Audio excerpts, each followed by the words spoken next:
To the point the Hindu analysis 30 जुलाई में आपका स्वागत है। आज हम इंपॉर्टेंट न्यूज़ और एडिटोरियल की डिस्कशन करेंगे। काफ़ी इंपॉर्टेंट न्यूज़ आई हुई हैं जिसके बैकग्राउंड के बारे में भी देखेंगे, और मैंने आपको कल भी बताया था कि हम जो बैकग्राउंड वाली चीज़ रहती है, जो डिटेल रहती है, उसकी जो PDF है वो आपको टेलीग्राम के चैनल पे मिलेगी। टेलीग्राम का चैनल भी आपको सेम नाम पे मिलेगा, आपको डिस्क्रिप्शन में उसका लिंक भी मिल जाएगा, आप ज्वाइन कर सकते हैं। उसमें आपको PDF प्रॉपर वे में मिल जाएगी। एक दिन के अंदर अंदर वो PDF आपको प्रोवाइड हो जाएगी। कल वाला जो न्यूज़पेपर था उसकी PDF अभी हमने अपलोड कर दी है टेलीग्राम चैनल पे, तो आप वहाँ से डाउनलोड कर सकते हैं।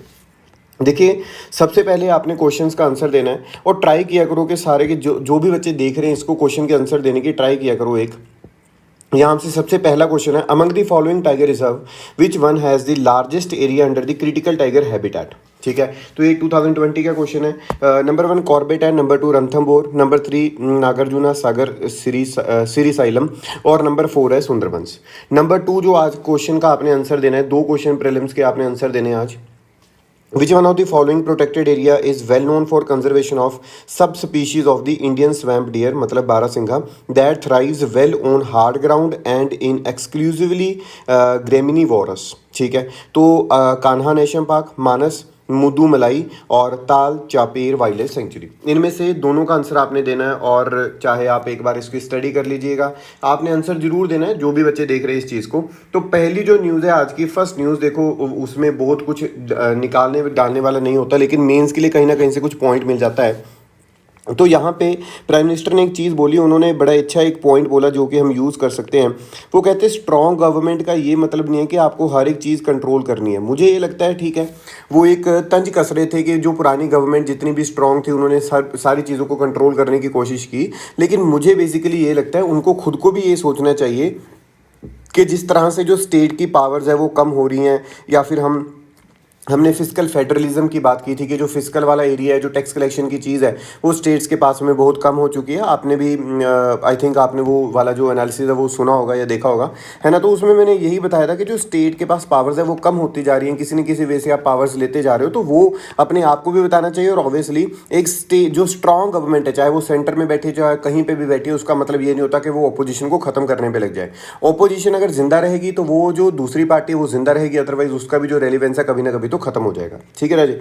दूसरी न्यूज़ बहुत इंपॉर्टेंट है जिसको हम डिटेल में पढ़ेंगे, और ये प्रीलिम्स पॉइंट ऑफ व्यू से बहुत इंपॉर्टेंट हो जाती है। ये GS3 का पार्ट बनती है, ये इकोनॉमिक्स की न्यूज़ बन जाती है।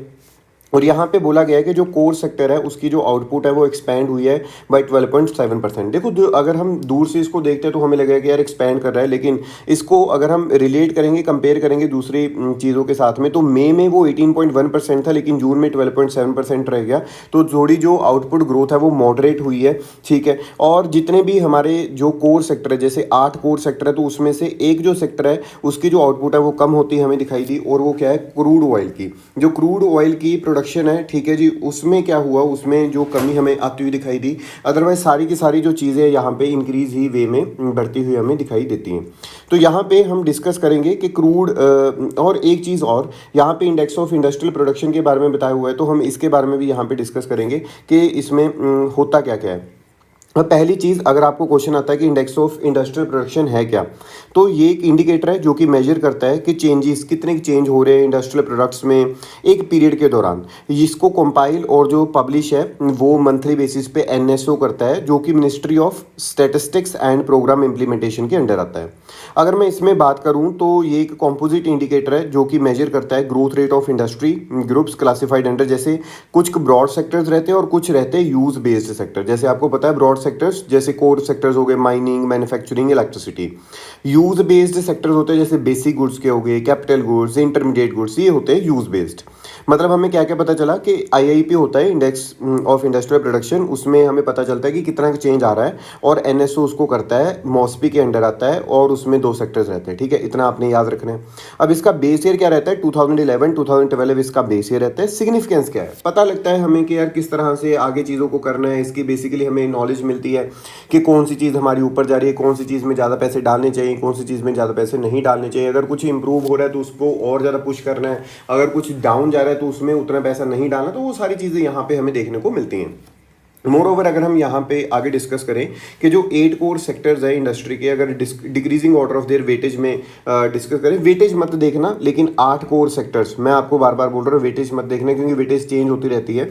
तो यहाँ पे नंबर 1 पे रिफाइनरी प्रोडक्ट्स आते हैं, electricity, steel, coal, crude oil, natural gas, cement and fertiliser. ये जो सारी चीज़ें ये हमें क्या है 8 कोर सेक्टर्स में हमारी देखने को हमें मिलती हैं। नंबर 3 यहाँ पे जो न्यूज़ है आज हमने जो डिस्कस करनी है उसमें नेशनल जो हमारी एजुकेशन पॉलिसी है, ठीक है, तो ये तो बैकग्राउंड के साथ में हमने ऊपर वाली न्यूज़ डिस्कस की। नंबर 3 देखो यहाँ पे ना ऑब्वियसली आपने भी देखा होगा कि कोई भी चीज़ है जैसे आज हम डिस्कस भी कर रहे हैं तो वो हिंदी में हम है ना हिंदी लैंग्वेज यूज़ कर रहे हैं। ऐसा नहीं है कि आपको समझ में नहीं आएगा या फिर कुछ और नहीं है या फिर मुझे नहीं आती बोलने के लिए। तो इंग्लिश मतलब उतनी एक लैंग्वेज बेसिस पे हमें कंफर्टेबल है, हम उसको समझ भी सकते हैं, बोल भी सकते हैं। बट द इशू इज़ कि जो समझ है, जो एक चीज़ कॉन्सेप्ट है, जो दिमाग में पिक्चर बनती है, वो ज़्यादातर हमें ये होता है कि यार चलो जो हमारी मदर टंग है बेसिकली तो वो, या फिर हिंदी जो हमारा जो चलता है जिसमें समझ ज़्यादा आ रहा है तो वो हम यूज़ करते हैं। तो उसी वजह से इन्होंने यहाँ पे बोला कि 95% जो बच्चे हैं वो प्राइमरी एजुकेशन रिसीव करते हैं इन देयर मदर टंग। तो होना क्या चाहिए, वो कहते हैं मेडिसिन और इंजीनियरिंग भी है जो वो इंडियन लैंग्वेजेस में हमें पढ़ानी चाहिए। और ये चीज़ कहाँ पे बोली, नेशनल एजुकेशन पॉलिसी 2020 में यहाँ पे बोलते हुए दिखाई दी है, ठीक है। नेक्स्ट न्यूज़ की बात करते हैं, बड़ी इंपॉर्टेंट। देखो फ्रंट पेज पे काफ़ी न्यूज़ है जो आज डिस्कस करने वाले, जो जिसमें हमें काफ़ी ज़्यादा डेटा मिल जाएगा। प्लेस ऑफ वर्शिप एक्ट के बारे में यहाँ पे बात की गई है कि इसको चैलेंज करने की बात की जा रही है। सो प्लेस ऑफ जो वर्शिप एक्ट है यहाँ पे अगर हम बात करें बेसिकली, तो प्लेस ऑफ वर्शिप एक्ट में हम देखते हैं क्या क्या चीज़ें हमें पढ़नी होती है, मतलब है क्या basically place of worship act है क्या। देखो ये ना जैसे 15 अगस्त 1947 है ना, 15 अगस्त 1947 ये एक डेट है। उन्होंने बोला कि इस डेट के ऊपर, मतलब इस डेट पे सपोज करके चलते हैं यहाँ पे ये कोई स्ट्रक्चर है, ये कोई स्ट्रक्चर है, ये कोई स्ट्रक्चर है, यहाँ पे ये कोई स्ट्रक्चर है, ये स्ट्रक्चर सपोज कर लो हिंदू स्ट्रक्चर है, ये मुस्लिम स्ट्रक्चर है, ये हिंदू है, ये हिंदू स्ट्रक्चर है। तो ये डेट पे जो स्ट्रक्चर जिस चीज़ का था उसको हमने वही मानना है, चेंज करने की बात नहीं कर रहे। ये वाला प्लेस ऑफ वर्शिप एक्ट ये बोलता है, ठीक है जी। पहली चीज़, अगर इसमें कोई बंदा छेड़खानी करने की कोशिश करेगा, इस वाली एक्ट को नहीं मानेगा, तो यहाँ पे जो सेक्शन 6 है उसने बोला हुआ है कि वो 3 साल की इम्प्रिजनमेंट है, ठीक है, मैक्सिमम, और अलोंग विद द फाइन, ठीक है जी। और इसमें कुछ एग्जाम्पशन हमें डाल दी गई। एग्जाम्पशन कौन से वाली है, जो डिस्प्यूट साइट है अयोध्या, ठीक है, जिसका भी जो डिस्प्यूटर साइट है वो तो अभी प्रॉब्लम सॉल्व हो चुकी है। So besides Ayodhya dispute the act also exempted, कौन सी साइट को और एग्जाम्प्ट करता है ये, कोई भी ऐसी वर्शिप की प्लेस जहाँ पे जो कि एंशियंट या फिर हिस्टोरिकल मॉन्यूमेंट है, आर्कियोलॉजिकल साइट है, जो कि कवर होती है by ancient monuments and archaeological sites and remains act 1958, ठीक है। तो अगर कोई भी site ancient monuments and archaeological sites and remains act 1958 के अंडर आएगी, हम उसको प्लेसेस ऑफ वर्शिप एक्ट के से क्या कर देंगे, एग्जाम्प्ट कर देंगे। अदरवाइज सारी की सारी जो प्लेसेस थी वहाँ पे जो भी वहाँ पे बना हुआ है उसको हमने वही मान के चलना है और उसी के साथ में कंटिन्यू करना है। एक एग्जाम्पशन अयोध्या वाली जो साइट है वो है, और सेक्शन 6 बोलता है अगर आप नहीं फॉलो करोगे तो ऑब्वियसली आपको इम्प्रिजनमेंट या फिर फाइन लगाया जाएगा। आई होप आपको ये जो चीज़ है एक अच्छे वे से समझ में आएगी, क्योंकि ये इंपॉर्टेंट टॉपिक है, रजे प्रीलिम्स में इंपॉर्टेंट हो जाते हैं, GS2 का पार्ट है, ठीक है। चलो आगे देखते हैं। आगे देखो ना, टोबैको के लिए यहाँ पे बात की गई है। आपको पता है जितने भी टोबैको प्रोडक्ट्स हैं दे आर वेरी हार्मफुल, ठीक है। तो जो मानते हैं तो मानो, अदरवाइज तो हम क्या ही बोले। अब यहाँ पे हम तो वो हो जाता है कि कई बार के भाई ज्ञान क्यों दे रहे हो। तो लेकिन मैं आपको सही मतलब सही में जो कंडीशंस देखने को मिलती हैं, अगर आप PGI की बात करें तो we are sitting in Chandigarh, तो PGI की बात करें, कहीं और पे बात करें तो जो कैंसर वाली चीज़ है वो काफ़ी ज़्यादा फैल जाती है टोबैको के साथ में, और जो डेथ है वो बहुत ही ज़्यादा अल्टीमेटली बहुत ज़्यादा डेंजरस लेवल की डेथ हो जाती है, ठीक है। तो यहाँ पे हुआ क्या है कि जो टोबैको प्रोडक्ट्स है packages by making an amendment, ठीक है, वहाँ पे एक जो एक्ट है हमारा, एक्ट कौन सा है, cigarettes and other tobacco products rules 2008, और इसको डेटेड जुलाई 21, 2022, इसको हम अमेंड करेंगे। और इसमें अमेंड क्या करेंगे, उन्होंने बोला है कि जो वार्निंग है ना उसको चेंज करो, और वार्निंग क्या लिखो वहाँ पे, टोबैको कॉजेज पेनफुल डेथ, पहली चीज़ तो ये लिख दो। और ये जो चीज़ है ये आफ्टर December 1 यही इसी तरह से चलेगी, और ये 12 महीने के लिए ये चीज़ रहेगी। 19 लैंग्वेजेस में हम इसको लिखने की कोशिश करेंगे, मतलब कि डिफरेंट लैंग्वेजेस में, ताकि लोग है जो वो पढ़ पाएंगे जो टोबैको है वो बहुत ही ज़्यादा हार्मफुल है और वो एक पेनफुल डेथ है जो वो कॉज करता है। तो ये चीज़ आप मेंस में यूज़ कर सकते हो, मेंस आने वाला है, इस तरह की चीज़ें यूज़ करनी पड़ती है, इस तरह की चीज़ें हमें लिखनी पड़ती है। तो वो एक ना मतलब एक होता है ना कि एक पर्सपेक्टिव चेकर को लगता है कि हाँ यार एक अच्छा पर्सपेक्टिव लेके ही ये जो चीज़ें हैं वो लिखी जाती हैं। ऑब्वियसली अगर नहीं पढ़ी होंगी तो कहाँ से लिखेंगे, तो ये एग्जाम्पल्स रहती है जो आप वहाँ पर डाल सकते हो कि इस तरह से यार जो गवर्नमेंट है वो कुछ कर रही है। अब नेक्स्ट चीज़ राजे हमने कल भी किया था, टाइगर रिजर्व के बारे में हमने पढ़ा था, सॉरी इंटरनेशनल टाइगर डे के बारे में हमने पढ़ा था। तो अगेन मैं आपको रिवाइज करवा रहा हूँ वो सारी चीज़ें।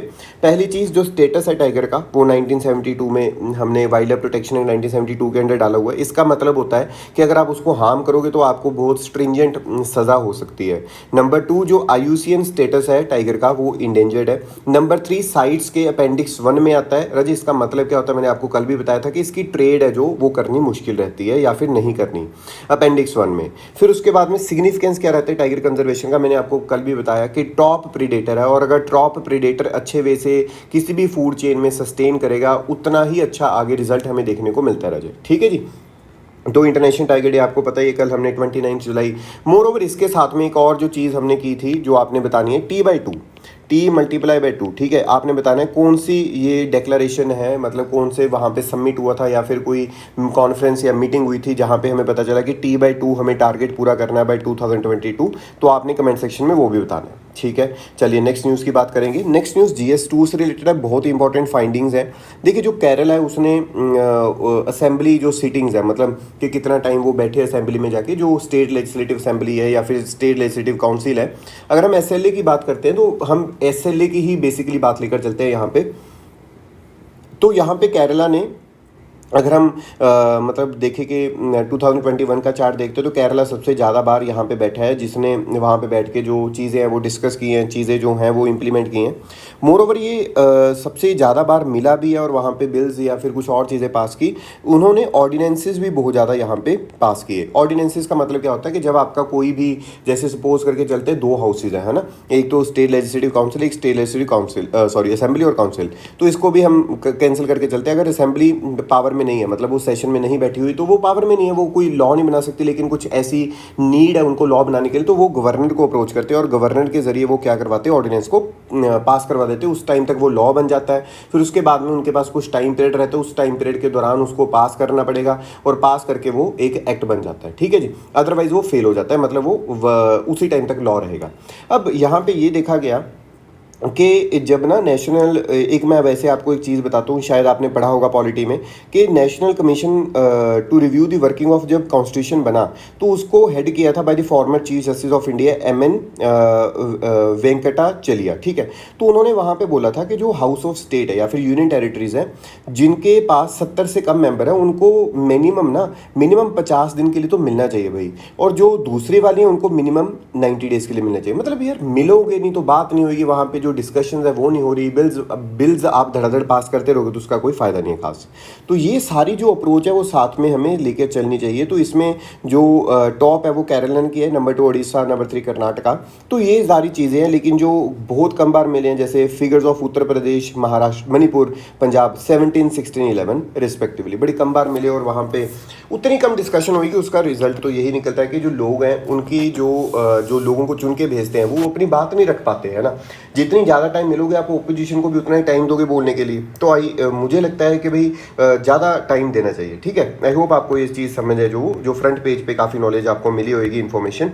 चलिए नेक्स्ट न्यूज़ की बात करेंगे। देखिए पहली चीज़ तो यहाँ पे मैं ये बोल सकता हूँ कि यहाँ पे अगर आपको कोई टॉपिक ढूंढना हो तो एथिक्स इन पॉलिटिक्स का हो सकता है कि पार्थ चैटर्जी जो पकड़े जा चुके हैं TMC के, भाई इतना पैसा निकल रहा है ये वो करके, तो हमारे काम की कोई न्यूज़ नहीं है। तो यहाँ पे कुछ भी हमारे पढ़ने लायक तो नहीं है। जो पढ़ने लायक है वो है ये वाला एक्ट, और ये काफ़ी इंपॉर्टेंट भी हो जाता है। तो विसल ब्लोअर्स के लिए ये पहली चीज़, विसल ब्लोअर्स होते कौन है, और ये GS2 का पार्ट बनता है। GS2 का आपको एक टॉपिक देखने को मिलेगा। मोर ओवर GS4 में भी हम इसको कई बार यूज़ करते हैं, आपको वहाँ पे भी देखने को मिलेगा।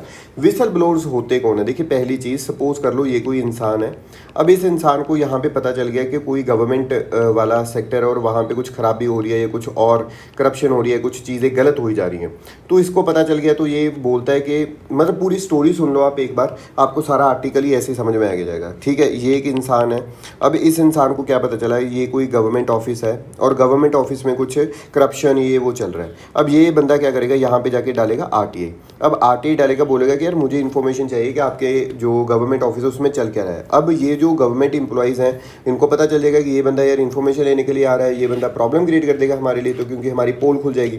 अब होता क्या है ना राजे, ये बंदा उसका क्या करना चाहिए, विसल ब्लो करना चाहता है, मतलब ये अलर्ट करना चाहता है हर एक बंदे को, भाई गलत हो रहा है काम यहाँ पे, है ना। तो इसी वजह से इसको हम क्या बोल देते हैं, विसल ब्लोअर्स। ये कोई भी हो सकता है, आप भी हो सकते हो, मैं भी हो सकता हूँ, कोई भी हो सकता है जो मतलब सच निकालना चाहता है वहाँ से, है ना। तो आपने कई बार कई इंस्टीट्यूशंस में मतलब ऑर्गेनाइजेशंस में देखा होगा कि जो सच है वो नहीं निकल पा रहा है ना, जो चीज़ें हैं वो छुपा के रखी जा रही हैं, लोगों को बताया नहीं जा रहा, तो वो क्या है, वो अपने आप को प्रोटेक्ट करना चाह रहे हैं क्योंकि वो गलत है, उनको पता है भाई, ठीक। तो यहाँ पे जो गवर्नमेंट ऑफिस है यहाँ पे इनको पता है। अब ये क्या करते हैं, ये वाले बंदे को मार देते हैं, इसके गोले गोले मार के इसको मार देंगे, ठीक है, मतलब वो बिल्कुल ही ख़त्म कर देंगे। तो उनके लिए वो बोल रहे हैं कि ये जो विसल ब्लोअर्स हैं ये हमारी सोसाइटी का एक पार्ट है, जो कि हमें आगे लेके जाने की कोशिश करते हैं, जो कि मतलब एक अच्छे वे से कभी चीज़ों को बताते हैं, लोगों के साथ में सामने चीज़ें आती है ट्रांसपेरेंसी से, अकाउंटेबिलिटी से, तो उनको हमें प्रोटेक्ट करना चाहिए। ये तो गोली मार के उनको मारते रहेंगे तो कोई फ़ायदा नहीं है। यहाँ पे ये चीज़ बोली जा रही है। तो आरटीआई सबसे पहली चीज़ अब हम समझते हैं कि जो आरटीआई है वो 2005 का जो चीज़ हमारे पास आती है, ये एक इंपॉर्टेंट एक्ट है। तो ये एक ऑर्डिनरी सिटीजन के हाथ में एक चीज़ आई हुई है जो कि फंक्शनिंग को अकाउंटेबल बनाती है, फंक्शनिंग को ट्रांसपेरेंट बनाती है, ठीक है जी। नंबर 2 यहाँ पे अगर हम बात करें, किलिंग ऑफ एक्टिविस्ट। अनफॉर्चुनेटली वो कहते हैं जो भी बंदा आरटीआई के लिए कुछ इंपॉर्टेंट इन्फॉर्मेशन लेने के लिए जाता है तो हमें यही देखने को मिला कि काफ़ी लोगों को मार दिया गया, क्योंकि बहुत सारे लोग जब कोई करप्शन चल रही है, फिर कुछ और डिस्प्यूट चल रहे हैं, तो वो पावरफुल इंसान होते हैं, वहाँ पे लॉबी है जो वो पावरफुल लॉबी होती है, तो 100 आरटीआई जो एक्टिविस्ट है वो तो वैसे ही लुढ़का दिए गए, मार दिए गए, हरास किया जाता है, हरासमेंट की जाती है। और इसमें जो बिहार है वो पहले नंबर पे आ रहा है। वो कहते हैं कि वहाँ पे अगर कोई आरटीआई एक्टिविस्ट है तो वहाँ मार दिया जाएगा या फिर उसको दबा दिया जाएगा, हरास किया जाएगा, वो पीछे हट जाएगा और क्या करेगा। अब ये जो ब्रूटल मर्डर्स हो रहे हैं यहाँ पे, एक क्वेश्चन रेज करते हैं यहाँ पे कि भाई जो प्रोटेक्शन है लोगों की, प्रोटेक्शन ऑफ पीपल, ठीक है, protection of people engaging with the system to seek accountability, but also state की रिस्पॉन्सिबिलिटी कि उनको एक लीगल असिस्टेंस प्रोवाइड की जाए यार, है ना। और टाइम बाउंड होता है ना कि ग्रीवियंस रिड्रेसल हो जाए, compensation, dignified access to justice, families को एक जस्टिस मिल पाए, तो वो सारी चीज़ें यहाँ पे होनी चाहिए। ये चीज़ एक फ्रेमवर्क यहाँ पे बोला जा रहा है, जो लिखने वाले हैं वो यहाँ पे बोल रहे हैं। और एक चीज़ यहाँ पे एक और, जो बिहार है उनकी जो स्टेट गवर्नमेंट्स है उनको एक एक्शन लेना चाहिए जब उनको पता है कि भाई हम टॉप कर रहे हैं इस चीज़ों में। और आरटीआई एक्टिविस्ट तो मैंने जैसे आपको बोला अकाउंटेबिलिटी के लिए, सिस्टम को आगे लाने के लिए, गलत चीज़ों को आगे लाने के लिए। जैसे ना यार होता है ना, ठीक है कि आप किसी चीज़ के साथ जुड़े होते हो, कई बार मैं मतलब खुद का अगर एग्जाम्पल हूँ कि हम कई बार किसी चीज़ के साथ जुड़े होते हैं, लेकिन वो रहा नहीं जाता कि जब कुछ गलत हो रहा है तो बोल दिया जाता है, फिर वो बंदा है ना जो वो फिर वो परेशान होता है, फिर हमें तंग करेगा, किसी और वे से तंग करवाना, किसी और से स्टार्ट करेगा, तो वो सारी चीज़ें हैं भाई यहाँ पे। तो फिर तो क्या होता है, वहाँ से निकल जाओ और क्या। तो ये एक नया फ्रेमवर्क, क्या हम नए फ्रेमवर्क की क्या बात कर रहे हैं यहाँ पे, नए फ्रेमवर्क की ये बात कर रहे हैं कि एक नया फ्रेमवर्क बनना चाहिए जिसमें हर एक चीज़ होनी चाहिए।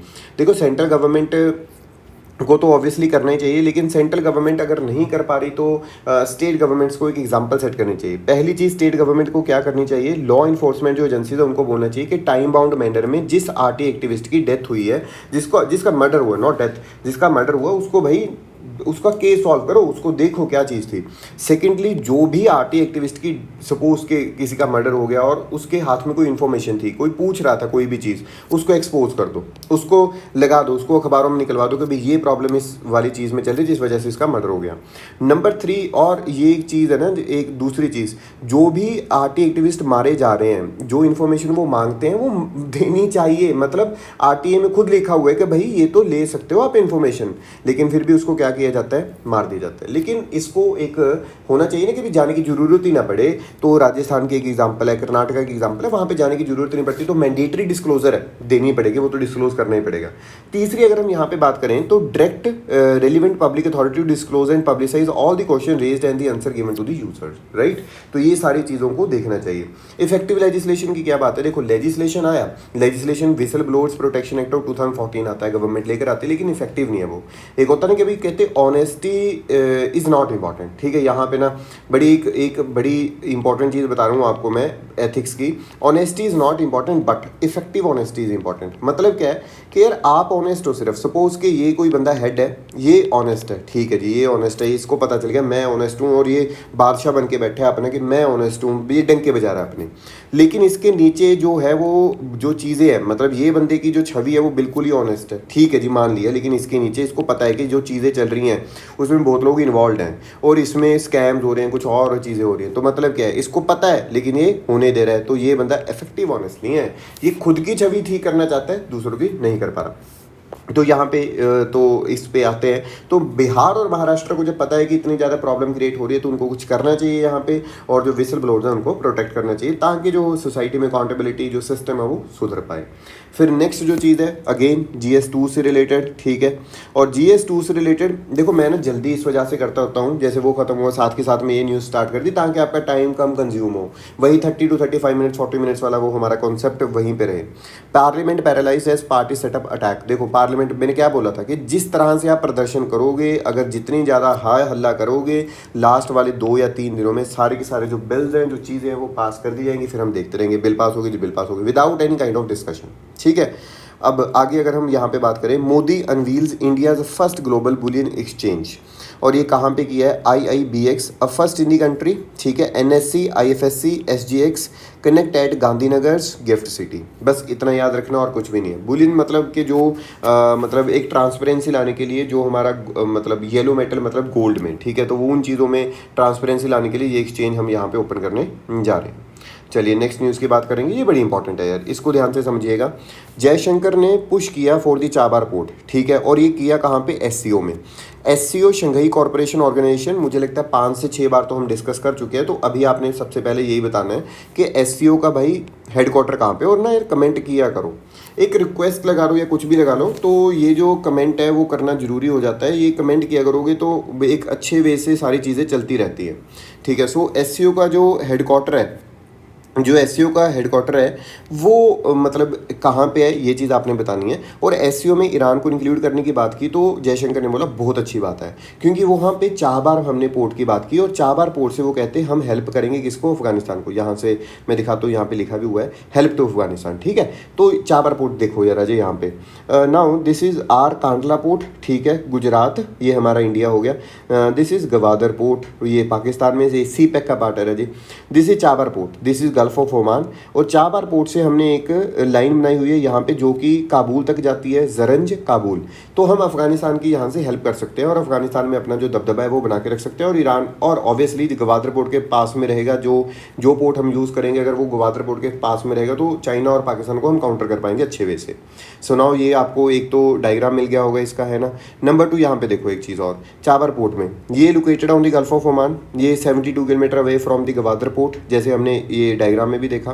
पाकिस्तान विच इन पाकिस्तान, जो कि डेवलप किया है चाइना ने ऑब्वियसली। ये जो पोर्ट है ये सर्व करता है as the only oceanic port of Iran, consist of 2 separate ports name Shahid Beheshti और शाहिद कलंतारी, ठीक है।